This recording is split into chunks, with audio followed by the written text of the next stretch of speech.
नमस्कार दोस्तों, मैं अखिलेश एक बार फिर आपसे अपने चैनल जुड़ता हूं। तो हम जो पेट के लिए स्पेशल पढ़ा रहे थे, यानी कि पेट जो 20 तारीख को होने वाला है उसके लिए स्पेशल पढ़ा है।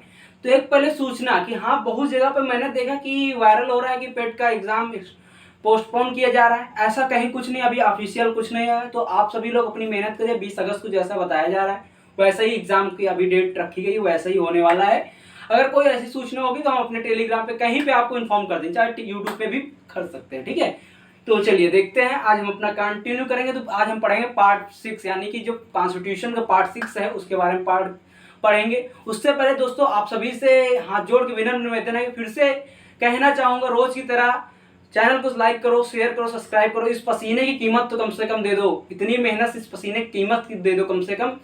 चैनल को आप भी शेयर कर, सब्सक्राइब करो और कम से कम एक लोगों से सब्सक्राइब करवाएं, ठीक है। तो चलिए देखते हैं। तो हम पहला भाग 6 पढ़ेंगे। भाग 6 है क्या? राज्य की कार्यपालिका। जैसे हमने पढ़ा था भाग 5 में क्या था, संघ की कार्यपालिका, जो उसका प्रमुख कौन होता है? राष्ट्रपति होता है। वैसे ही राज्य की जो कार्यपालिका होता है उसका प्रमुख कौन होता है? राज्यपाल होता है। राष्ट्रपति और राज्यपाल इक्वल होते हैं एक तराजू में, लेकिन तराजू किस तरफ झुका होता है? तो राष्ट्रपति की तरफ ज्यादा झुका होता है, क्योंकि उसकी पावर जो होती है कुछ मामलों में ज्यादा होती है, ठीक है, क्योंकि वो केंद्र का है, यानी कि वही नियुक्त करता है राज्यपाल को। लेकिन अगर हम देखें, राज्यपाल को नियुक्त कौन करता है? राष्ट्रपति करता है, और उसकी जो पदावधि होती है राष्ट्रपति की खुशी तक, यानी प्लीजर तक होती, ठीक है। ये सब चीजें, यानी ये राज्यपाल का कोई फिक्स नहीं होता है कि 5 ईयर टेन्योर है, ठीक है, उसका कार्यकाल 5 साल होगा, ऐसा कहीं कुछ नहीं है। राष्ट्रपति के प्रसाद पर्यंत, यानी उसके प्लीजर तक, जब तक राष्ट्रपति खुशी है तो तुम राज्यपाल बने हो, नहीं तो भैया चलो हटो, बात खत्म, दूसरा बना दे रहे, ये चीज है, ठीक है। तो इतनी बात समझ में आई राष्ट्रपति। हाँ, हम लेकिन कुछ मामलों में इक्वालिटी देखते हैं, जो जैसा कि राष्ट्रपति और केंद्र लेवल पे करता है, वैसे ही राज्यपाल स्टेट लेवल पे कार्य करता है। तो हम कह सकते हैं कि जैसा राष्ट्रपति केंद्र पे करता है वैसे राज्यपाल स्टेट लेवल पे करता है। लेकिन कुछ मामलों में राष्ट्रपति की कंपेयर में राज्यपाल की पावर कम होती है, जैसा कि वो खुद नियुक्त करता है, तो ऑलरेडी इसकी पावर कम होनी ही होनी है, ठीक है। पापा की कंपेयर में तुम्हारी पावर तो कम है ना, पापा के कंपेयर में तुम्हारी पावर कम है, वैसे ही वो पापा है, इनके लड़का है, इतना समझ लो, ठीक है।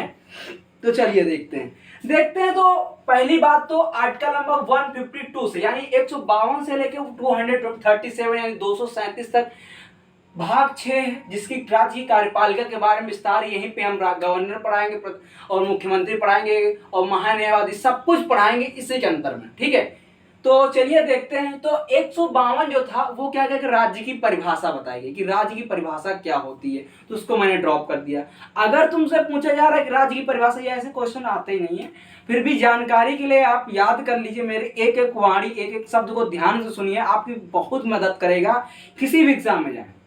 इतना मैं खुद से वादा करता हूं, मैं तुम्हें खुद कहता हूं कि यार इतना बहुत मदद करेगा तुम्हारे लिए, ठीक है। तो जो राज्य की परिभाषा किसमें है? आर्टिकल नंबर 152 यानी 152 में। उसके बाद 153 में क्या कहा गया है? राज्यों का राज्यपाल, यानी राज्यों के राज्यपाल होंगे। जो राज्य है भारत में, जो स्टेट हैं, उनके क्या होंगे? राज्यपाल होंगे। तो 153 में क्या राज्यपाल की बात कही गई, यानी राज्यपाल होंगे, राज्यपाल शब्द की बात कही गई है कि राज्यपाल किस आर्टिकल के तहत शब्द रखा गया? तो आर्टिकल 153, यानी राज्यों के राज्यपाल होंगे। उसके बाद क्या, जो 154 है, 154 क्या राज्य की कार्यपालिका की शक्ति, जो राज्य की कार्यपालिका उसकी पावर को बताएगा कि जो राज्य की कार्यपालिका है उसकी पावर क्या है, ठीक है। और एक चीज बता दे, इसका जो प्रमुख होगा कौन होगा? आपका गवर्नर होगा। गवर्नर इन द सेंस राज्यपाल होगा। राज्य का प्रमुख, राज्य की कार्यपालिका जो होगी, राज्य की कार्यपालिका का प्रमुख कौन होगा? गवर्नर होगा, यानी राज्यपाल होगा। और संघ की कार्यपालिका प्रमुख कौन होता? राष्ट्रपति होता। आर्टिकल नंबर 53 पीछे पढ़ा चुके, जिन लोगों ने नहीं पढ़ा फिर से तुम्हारी कसम है पढ़ लो, नहीं पेपर अगर नहीं निकला तो मर जाओगे कुत्ते की तरह। कुछ नहीं होगा जीवन में अगर नौकरी नहीं मिली, बहुत बुरा कह रहा हूं। पढ़ लो, अगर मन लगा के पढ़ लिया तो पेपर निकल गया, जिस दिन सरकारी नौकरी मिल गई 30 लाख रुपए की शादी कहोगे, 30 लाख की शादी होगी, ऐसे कोई लड़की देखेगा नहीं तुम, ठीक है। तो पढ़ लो आगे। चलिए देखते हैं। इतनी बात समझिए, यानी राज्यपाल, जो राज्य कार्यपालिका की शक्ति है उसमें 153 में। और अगर संघ की बात करें, यानी राष्ट्रपति जो था उसकी कार्यपालक शक्ति कितने 53 में थे, सिर्फ 53 में, और यहाँ पे 144 में, सॉरी 144 में। राज्य की कार्यपालिका की शक्ति किसमें 144 में। फिर से कहूंगा, ध्यान से सुनिए, 144 हो सकता है कभी कभी एक आधे शब्द गलत हो जाते, तो फिर से ध्यान सुनिए, आगे मैं जरूर सही कहता हूँ, ठीक है। तो इतनी बात ध्यान सुनिए, 144 में क्या, राज्य की कार्यपालिका की शक्ति, राज्य की कार्यपालिका की शक्ति, ठीक है। और उसका प्रमुख कौन होगा, हमारा जो राज्य गवर्नर होगा वही उसका प्रमुख हो जाएगा। अगली बात क्या है 155 में, क्या 155 में क्या कि राज्यपाल की नियुक्ति। राज्यपाल की नियुक्ति मतलब कि जो स्टेट का राज्यपाल होगा उसको किस तरह से नियुक्ति किया जाएगा, राष्ट्रपति द्वारा नियुक्त किया जाएगा, किसकी संवेदना पे किया जाए, इन सब चीज के बारे में मैंने हर राज्य का एक राष्ट्रपति एक राज्यपाल की नियुक्ति की जाए, राष्ट्रपति द्वारा हर राज्य का एक राज्यपाल की नियुक्ति की जाए, किस आर्टिकल के तहत, आर्टिकल नंबर 155 में, ठीक है। 155 में क्या है, राज्यपाल की नियुक्ति। उसके बाद 156 में क्या कहा गया, टेन्योर, राज्यपाल की पदावधि। तो राज्यपाल की पदावधि प्रसाद पर्यंत है, प्रसाद पर्यंत, जितना प्रसाद मिलेगा भोलेनाथ का उतना पर्यंत रहेंगे। जब तक राष्ट्रपति तुम्हारे दिमाग में सही चल रहा हो तो है, नहीं तो भैया प्रसाद पर्यंत खत्म, तुम्हारा प्रसाद भंडारा खत्म और तुम्हारी सैलरी बंद, चलो हटो। तो 156 में क्या है, पदावधि है, पदावधि यानी कि राज्यपाल की पदावधि कितने समय तक रहेंगे। तो फिर से बता दूं, प्रसाद पर्यंत, राष्ट्रपति के खुशी के अनुसार, लीजर के अनुसार प्रसाद पर्यंत है, ठीक है। वहीं पे बाकी सीधा हम आगे 161 में, किस आर्टिकल में, 161 में आगे क्षमा आदि की शक्ति, यानी क्षमा की और कुछ मामलों में, ध्यान से सुनिए, राज्यपाल की बात हो रही, राष्ट्रपति की बात नहीं हो रही। राष्ट्रपति के आर्टिकल नंबर 72 सीधा पहुंच जाओ, क्षमादान कुछ भी माफ कर सकता है, फांसी तक, मृत्युदंड तक कुछ भी माफ कर सकता है राष्ट्रपति 72। लेकिन इनके अंदर कंडीशन है, उनके बारे में बात करते हैं पहले।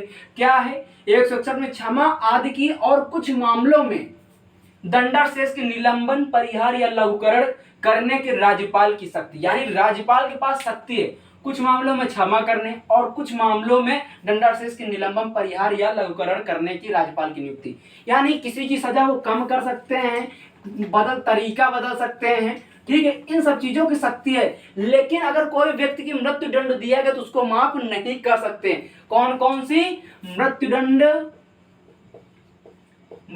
नहीं, और सैन्य मामलों की कोई हस्तक्षेप नहीं कर सकते, सैन्य मामलों में, ठीक है, सैन्य मामलों का अगर कोई केस है उसमें ये हस्तक्षेप नहीं कर सकते। तो मृत्युदंड को माफ नहीं कर सकते हैं, सैन्य मामलों के हस्तक्षेप नहीं कर सकते हैं। ये कंडीशन किसमें कही गई, ये कंडीशन कही गई है 161 यानी कि राज्यपाल में कही गई। ये कंडीशन किसमें कही गई, राज्यपाल को ये शक्ति है कि किसी भी मामले में किसी भी व्यक्ति को उसकी सजा को कम कर सकते हैं, क्षमा कर सकते हैं कि भैया तुम्हारी जितनी भी 6 साल की सजा दी गई थी खत्म, बिल्कुल खत्म, नहीं मतलब खत्म, टाटा बाय बाय, ठीक है। लेकिन राज्य क्षमा कर सकते हैं, उसके लघुकरण का यानी उसको घटा सकते हैं, 6 साल के बजाय 3 साल कर सकते हैं, उसका तरीका बदल सकते हैं कि आपको 2 साल में दिन रात मिला के आपकी सजा कंप्लीट कर दी जाएगी, ये सब कुछ कर सकते हैं। लेकिन किसी की मृत्यु दंड को क्षमा नहीं कर सकते, सैन्य मामलों में वो कोई हस्तक्षेप नहीं कर सकते। ये पावर किसको, सिर्फ राष्ट्रपति को। किस आर्टिकल के तहत, 72 के तहत। तो राष्ट्रपति को क्षमादान की शक्ति 72 और राज्यपाल को 161 के तहत। अब अगला जो है 162 में क्या, राज्य की कार्यपालिका शक्ति का विस्तार, यानी कि जो राज्य की कार्यपालिका है उसकी शक्ति जो होगी, उसकी शक्ति के उसके पावर का विस्तार, कि राज्यपालिका की जो पावर है उसको किस तरह से हम विस्तार कर सकते हैं। तो आपको समझ में आया, इंपॉर्टेंट फिर से बता दें। पहला तो है कि राज्य के गवर्नर किस आर्टिकल में है, तो 153 में है। उनकी नियुक्ति किसमें, 155 में है, ठीक है। वो किसका प्रमुख होता है, तो राज्य की कार्यपालिका का प्रमुख होता है 53 में कौन सा है, राष्ट्रपति संघ की कार्यपालिका का प्रमुख होता है, 52 में राष्ट्रपति है, ये सब याद रख लो। इम्पीचमेंट में कितने आता है, 61 में आता है इम्पीचमेंट, 61 में आता है क्षमादान, 72 में आता है और गवर्नर 161 में कर सकता है। इतनी बात याद आई। अब आगे देखते हैं, चलिए आगे देखते हैं आर्टिकल ना, आगे के हम देखते हैं, आगे देखते हैं। तो क्या कहा कि 163 में गवर्नर की सहायता और सलाह, गवर्नर की सहायता और सलाह के लिए मंत्रिपरिषद की व्यवस्था। तो मंत्रिपरिषद की व्यवस्था किसमें कही गई, गवर्नर की सहायता और सलाह के लिए मंत्रिपरिषद की व्यवस्था किसमें कही गई है, 163 में। 163 और सेंट्रल में मैंने क्या बताया था, 78 में, 78 में क्या बताया था कि राष्ट्रपति की सहायता के लिए मंत्रिपरिषद की व्यवस्था कौन करता था, प्रधानमंत्री करता था। और यहाँ पे गवर्नर की सहायता और सलाह के लिए मंत्रिपरिषद की व्यवस्था कहाँ, 63 में, 163 में। और उसके बाद क्या कहा गया है 165 में। देखो यहाँ पे भी एक चीज देख रहे होंगे आप, मुख्यमंत्री की कहीं पद की कहीं व्यवस्था ही नहीं है, सीधी सी बात, एक चीज समझ लीजिए कि जिसकी सरकार है यानी वो नेता प्रतिपक्ष का प्रमुख होगा, यानी नेता प्रतिपक्ष का सबसे प्रथम माना जाएगा, ठीक है।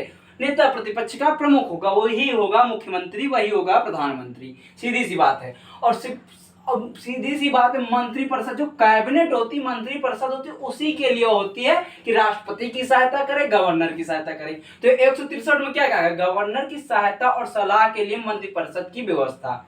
उसके बाद 165 में क्या था, राज्य के महाधिवक्ता, और वहां पे क्या था, सेंट्रल में थे 76 में।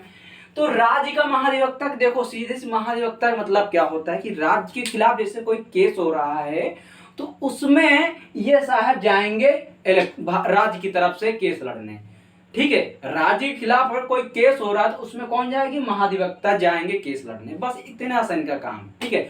वहां कितने में था, 76 में था, और यहाँ पे कितने में है, तो यहाँ पे है 165 में, ठीक है। अगला है 167, क्या है, गवर्नर को जानकारी देने आदि के संबंध में मुख्यमंत्री के कर्तव्य, यानी मुख्यमंत्री कर्तव्य किसमें, गवर्नर को जानकारी आदि देने के लिए मुख्यमंत्री के कर्तव्य है, ठीक है।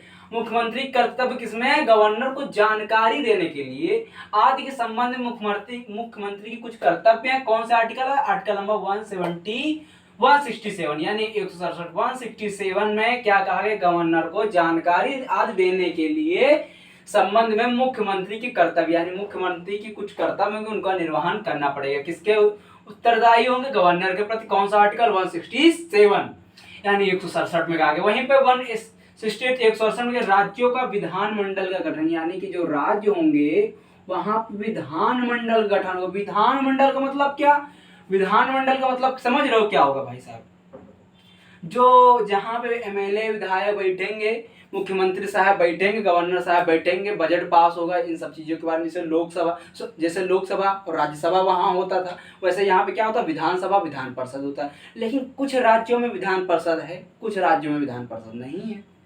तो अभी आगे बता रहे हैं किसके आर्टिकल के तहत विधान परिषद होता है, किस आर्टिकल के तहत उनको उत्साधन होता है, सृजन होता है, इन सब के बारे में चर्चा कर रहे हैं अभी। लेकिन सीधी सी बात जान लो कि राज्यों का विधानमंडल का गठन किस आर्टिकल में, 168 में, यानी 168 में क्या कहा गया, राज्यों का विधानमंडल होगा।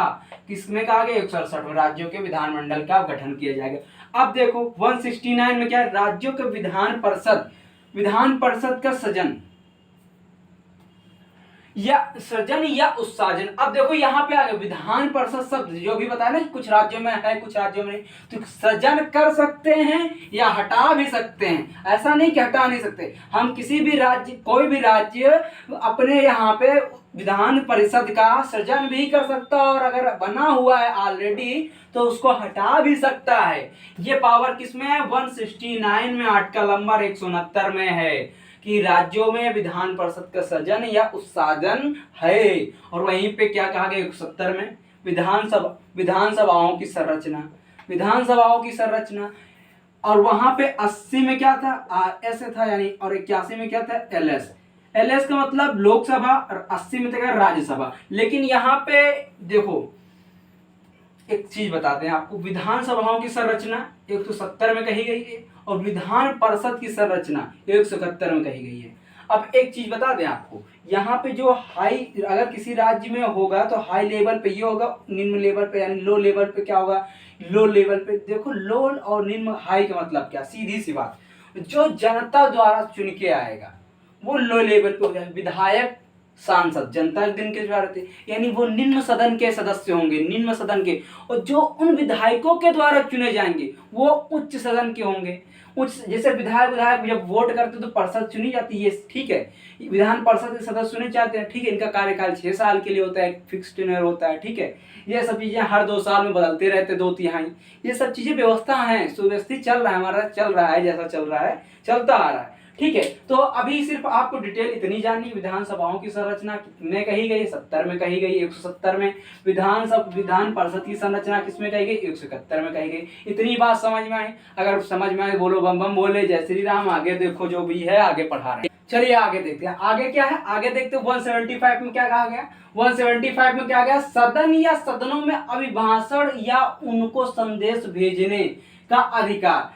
सदन यानी कि विधानसभा हो सकता है, विधान परिषद हो सकता है, या सदनों यानी दोनों में, ठीक है, सदन यानी विधान परिषद या विधान परिषद सभा में, और या तो दोनों में अभिभाषण यानी अभिभाषण या उनको संदेश भेजने का अधिकार किसको है, अधिकार किसको, गवर्नर को है। जैसे वहां पे राष्ट्रपति को था, वहां पे गवर्नर को। देखो कुछ इक्वालिटी समझ में आ रही है अब तो राष्ट्रपति और आपको गवर्नर में, ठीक है। तो सदन या सदनों में अभिभाषण या उनको संदेश भेजने का अधिकार किसको है, गवर्नर को है। उसके बाद 176 में क्या कहा, गवर्नर का विशेष अभिभाषण, गवर्नर का विशेष अभिभाषण यानी कि गवर्नर चाहे तो विशेष अभिभाषण दे सकता है किसी भी समय किसी भी आपातकाल में, गवर्नर का विशेष अभिभाषण यानी 176 में है। ये इंपॉर्टेंट है, मोस्ट इंपॉर्टेंट है, कहीं आ जाएगा, लिख लीजिए, ठीक है।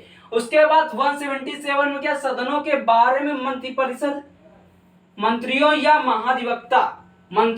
महाधिवक्ता के अधिकार, जो सदन है सदन के जो सदस्य हैं उनके कुछ मंत्री हैं या जो महाधिवक्ता है उनके अधिकार के बारे में बात कही गई। जैसे महाधिवक्ता है तो सदन की किसी भी चर्चा में जाके बैठ सकता है, कुछ अपनी राय दे सकता है, लेकिन एक कंडीशन, ये वोट नहीं कर सकता क्योंकि सदन का सदस्य नहीं है, तो ये वोट नहीं कर, जा सकता है, सुन सकता है चर्चा, वहां पे अपनी राय दे सकता है, लेकिन वोट नहीं कर सकता है, ठीक है। उसके बाद क्या बात कही, इतनी बात समझ में आई 77 तक का। उसके बाद 178 में क्या, विधानसभा के अध्यक्ष और उपाध्यक्ष, यानी कि विधानसभा के अध्यक्ष होंगे और उपाध्यक्ष की चर्चा किसमें कही गई, 178 में। विधानसभा के अध्यक्ष और उपाध्यक्ष किसमें होंगे, 178 में। उसके बाद क्या बात है कि 182 में क्या है, 182 188 में 182 विधान परिषद का सभापति और उप सभापति, विधान परिषद का सभा यानी विधान परिषद जो कुछ राज्यों में है उसका सभापति होगा और उसका उप सभापति की बात किसमें कही गई, 182 में। किसमें कही गई, 182 में कही गई। उसके बाद आर्टिकल नंबर 186 जो आता है, 186 आता है, इसमें क्या कहेंगे, अध्यक्ष जो होगा विधानसभा का, उपाध्यक्ष होगा विधानसभा का, तथा सभापति तथा उपसभापति किसका होगा, विधान परिषद के। वेतन और भत्ते, उनके कुछ वेतन होगा और उनके कुछ भत्ते होंगे, उनकी चर्चा किसमें कही गई, 186 में कही गई। किसमें कही गई, 186 में। तो आई होप ये चीज समझ में आ रही है। और कुछ महत्वपूर्ण है, चलिए देखते हैं आगे जो है वो देखते हैं। अगला क्या है, 187 में क्या क्या, राज्यों के विधानमंडल के सचिवालय, यानी कि जो राज्य होंगे उनके विधानमंडल होंगे, उसमें उनके सचिवालय होंगे कुछ, जहां पे उनका कार्यवाही किया जाएगा। तो सचिवालय कहाँ पे, राज्यों के विधानमंडल के सचिवालय किसमें, 187 में। वहीं पे 189 में के सदनों में मतदान, मोस्ट इंपॉर्टेंट लिख के ले लो, मोस्ट इंपॉर्टेंट सदन, ये राज्य के बारे में बात कही जा रही। 189 में क्या है, 189 में मोस्ट इंपॉर्टेंट, ठीक है। 189 में क्या है कि सदनों में मतदान, यानी जो राज्यसभा जो विधानसभा है, विधान परिषद है, उसमें मतदान हो सकते हैं। रिक्तियों के बाद भी सदन की कार्यवाही, जैसे मैंने वहां बताया था कि अगर कोई व्यक्ति की किसी पद की या किसी मेंबर की रिक्ति है तब भी कार्यवाही चलती रहेगी। गणपूत्र फिर से याद आ जाए, 1/10 यानी सदस्यों की कुल संख्या का 10वां हिस्सा। तो इसमें भी जो अध्यक्ष होगा, उपाध्यक्ष, ठीक है, जो उसका उस समय लीडरशिप कर रहा होगा उसको मिला के है, कि ये नहीं अलग, जैसे वहां पे स्पीकर को मिला के दिया वैसे यहाँ पे अध्यक्ष को मिलाकर, ठीक है। 1/10 हिस्सा अगर लोग होंगे तो क्या होगी, गणपूत्र यानी कि संसद चलेगी। तो कोरम की बात किसमें कहेगी, 189 में। जैसे, और जिन लोगों को नहीं समझ में आ रहा दादा, एक वीडियो पूरा देख लो, रिकॉर्ड अगर कह रहे हैं अभी देखना, पेड का रिजल्ट आने दो फिर देखना क्या होता है, ठीक है। अगली बात क्या कही है, 196 में विधेयकों की पुनः स्थापना। अगर कोई विधेयक मान लो पहली बार लाया गया और पहली बार में पास नहीं हुआ तो उसको दोबारा हम रख सकते हैं और पारित करने के उपबंध, और उसको हम पारित करवा सकते हैं, ठीक है। या नहीं, कोई विधेयक एक बार लाया गया, अगर उसको नहीं पास किया तो जिंदगी में दोबारा नहीं आएगा, फिर से आएगा, समय आएगा तो हो जाएगा, मेजोरिटी रहेगी। जैसे उत्तर प्रदेश में बीजेपी ताबड़तोड़ मेजोरिटी है, कोई भी बिल लाओ पास कर आराम से, वही हाल है। विधेयकों के पुनः स्थापन और पारित के उपबंध, यानी कि और उनको पास कराने के कुछ विशेष उपबंध है, उनके बारे में बात कही गई है किसमें, 196 में। उसके बाद 199 में क्या, धन विधेयक की परिभाषा है। ये जो धन विधेयक है ये स्टेट के बारे में यानी राज्य के बारे में बात कही गई, सेंट्रल के बारे में नहीं बात कही गई। तो धन विधेयक की परिभाषा किसमें है, धन विधेयक की परिभाषा 199 में है। एक कम 200, 199 में क्या है, रुपया है। यानी कि देखो सीधी सी बात, ऐसे समझो कोई एमआरपी होती सीधा 99 हो जाती ना, एमआरपी क्या 99 वहाँ ब्रांडेड वाली, तो 199 रख लो, मान लो कुछ भी कोई मंगा लिए, ठीक है, कुछ भी मंगाए 199, यानी धन विधेयक की बात किसमें की परिभाषा किसमें 199 में, ठीक है, 199 में धन विधेयक की परिभाषा कहेगी एमआरपी याद रखना, यानी 99 कोई ब्रांडेड चीज लेते हो तो हरदम 99 होता लास्ट में, तो वही 99 याद रखो बस। उसके बाद 202 में क्या क्या वार्षिक वित्तीय विवरण, वार्षिक वित्तीय विवरण वहां पे क्या था 112 था, यहाँ पे कितना है वार्षिक वित्तीय विवरण 100 सॉरी इसमें क्या 202 है, यानी वहां पे 112 था, यहाँ पे 202। वार्षिक वित्तीय विवरण का मतलब फिर से बात जो राज्य का बजट होगा उसकी बात करेंगे कि हम साल भर में कितना खर्च करेंगे, किस मंत्रालय में कितना खर्च करेंगे, हमारे राज्य खर्चा कितना है, कितने लॉस में, कितने प्रॉफिट में, ये सब चीजें बताई गई हैं वार्षिक वित्तीय विवरण में। 202 में किसमें 202 में और सेंट्रल में 112 में, इतनी बात समझ में आई। उसके बाद 204 में क्या है विनियोग विधेयक, विनियोग विधेयक का मतलब क्या है राज्य के खर्चों से जुड़ा होता है कि हम इस मंत्रालय में इतना खर्च करेंगे, इस मंत्रालय में इतना खर्च करेंगे, यहाँ से हमें इतनी प्रॉफिट हुई है, इन कंपनियों से हमें इतनी प्रॉफिट हुई है, ये इन सब चीजों के बारे में खर्च के बारे में बात क्या कहेगा, ये राज्यों के खर्चों से जुड़ा होता है विनियोग विधेयक, ठीक है। विनियोग विधेयक किसके खर्च से जुड़ा होता है, राज्यों के खर्च से जुड़ा होता है, जो इसमें 204 में। कुछ आर्टिकल बचे हुए हैं जो आगे हम देखते, चलिए आगे देखते हैं, आगे कुछ महत्वपूर्ण बचे हैं उनके बारे में चर्चा करते हैं। 204 में क्या था विनियोग विधेयक बताया पूरा विस्तार से।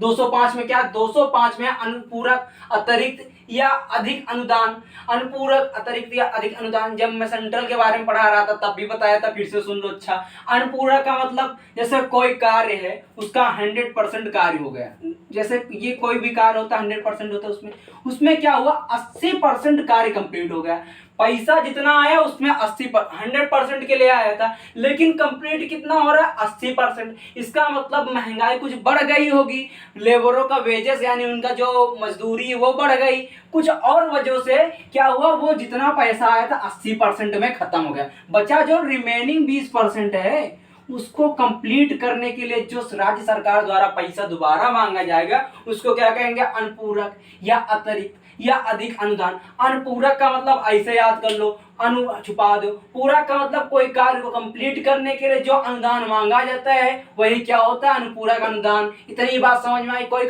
कार्य कंप्लीट करने के लिए जो अनुदान मांगा जाता है, आधा अधूरा काम कंप्लीट करने के लिए जो अनुदान मांगा जाता है उसको क्या कहते हैं अनुपूरक अतिरिक्त या अधिक अनुदान, ठीक है। किस आर्टिकल के तहत, राज्य के लिए 205 के तहत, ठीक है, राज्य के लिए 205 के तहत है। वहीं पे 206 लेखानुदान प्रत्यानुदान और अपवादानुदान, ये क्या होता है लेखानुदान, तो लेखानुदान प्रत्यानुदान और अपवादानुदान देखो मैं सेंट्रल लेवल में बता रहा हूँ वैसे समझिए। जैसे सेंट्रल में क्या होता है जनरली 1 फरवरी क्या होता है बजट पास हो जाता है, ठीक है, और सभी को पता है 75 दिन के अंदर बजट को पास कराना होता है। 1 फरवरी को बजट घोषणा होती है, 1 फरवरी को बजट की घोषणा होती है कि हम इस मंत्रालय को इतना दे रहे हैं, इस मंत्रालय को इतना दे रहे हैं, और 75 दिन के अंदर कितने जो अगले 75 दिन होंगे उसमें उसको पास कराना होगा। अगर पास नहीं कराएंगे तो प्रधान यानी कि जो मंत्रिपरिषद होगी वो तो हट जाएगी ना, उसको इस्तीफा देना पड़ेगा, वो अपने आप स्वतः गिर जाएगी, क्योंकि ये लगभग उसके पास क्या होगा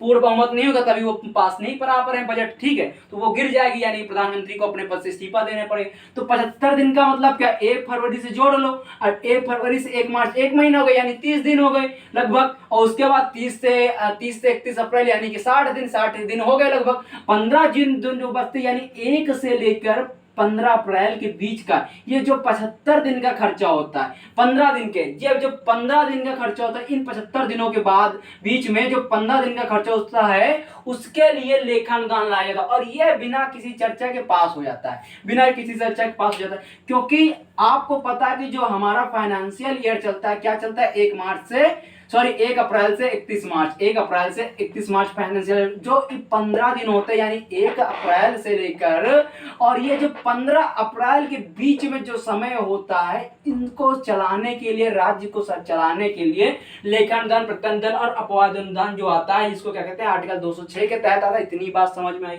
अब क्या कहा गया 213 के तहत विधानमंडल के विश्राम काल में, यानी कि जो राज्य का विधानमंडल चल रहा होगा, जो राज्य का निम्न सदन चल रहा है, अगर विश्राम काल में यानी उसका सेशन नहीं चल रहा है, उसमें गवर्नर को ये शक्ति दी कि वो अध्यादेश, कोई कानून के लिए स्पेशल अगर कोई ऐसा प्रोविजन लाना है तो उस पर अध्यादेश जारी कर सकता है, यानी कानून ला सकता है। किस आर्टिकल के तहत? 213 के तहत। और राष्ट्रपति किसके तहत लाता है? 123, यानी कि 123 के तहत राष्ट्रपति लाता है। राष्ट्रपति प्रेज जो लाता है आपका 123 के तहत लाता है, और अध्यादेश राज्यपाल जो लाएगा 213 के तहत। आई होप ये पूरा लेक्चर आपको समझ में आया है। इसके अभी कुछ आर्टिकल पढ़े हैं जो हम अगले लेक्चर में पढ़ेंगे। तब तक आज के लिए इतना ही। अगर अच्छा लगे फिर से कहूँगा चैनल को लाइक करो, शेयर करो, सब्सक्राइब करो। कम से कम हर एक इंडिविजुअल खुद को चैनल सब्सक्राइब करेगा और एक चैनल को सब्सक्राइबर करवाएगा। ठीक है, इतना कर दो बस, बहुत है। थैंक यू दोस्तों, बाय, गुड नाइट, जय हिंद दोस्तों, बाय बाय, पढ़ते रहे।